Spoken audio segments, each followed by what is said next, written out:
If science has taught us one thing, it's that our perception of reality can be extremely misleading. The Earth isn't flat, solids don't fill space, and no one looks like they do on Instagram. That the future is somehow different from the past is another such quirk of human perception that doesn't correspond to reality. At least that's what I think, and today I want to explain why. In a nutshell, the reason is that Einstein's theory of general relativity tells us that the future, present, and past are really all the same thing. They belong together to one common entity, space-time, which just is. It doesn't come into being. It's there, has always been there, and will always been there in its entirety. In Einstein's theory, you can't separate the past from the present and the future. It's not logically possible. And this theory is experimentally very well confirmed. This is why I think we can't just discard this consequence. It's like insisting that the Earth is flat because we can't see the curve. Instead of denying it because it doesn't agree with our personal experience, we should be trying to understand what it means. If you take these 3 steps together, then you arrive at the following conclusion. Once you identify that what exists with the present moment, then Einstein's theory forces you to accept that all moments exist in the same way.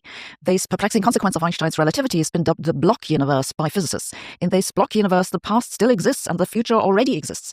They are all there in our 4-dimensional space-time, have always been there, and will always be there. In case you think this sounds pretty crazy, it's actually a standard argument that physics professors throw at undergrad students and then just let the students cope with the consequences. Because how do we make sense of this?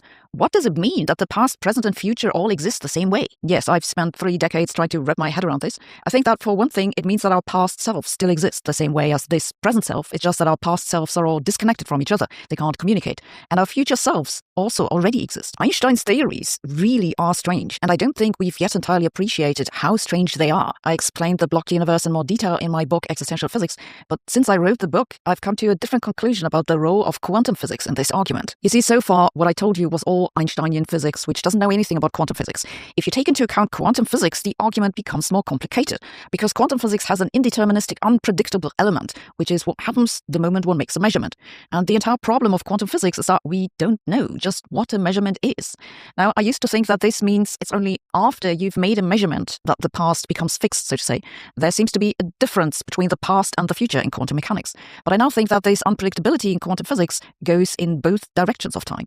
What I mean is that if you take all the information of a particle that's in the wave function, then you can't predict the outcome of a measurement of, say, the position of a particle. You can only predict the probability of measuring the particle in one place or another, but that also goes the other way around. Once you've measured the particle, you can't say exactly what the wave function was. You can only say it was more likely to have been this instead of that. And this sort of indeterminism is entirely compatible with the block universe. It's not deterministic, okay, but it still doesn't tell you which moment is now.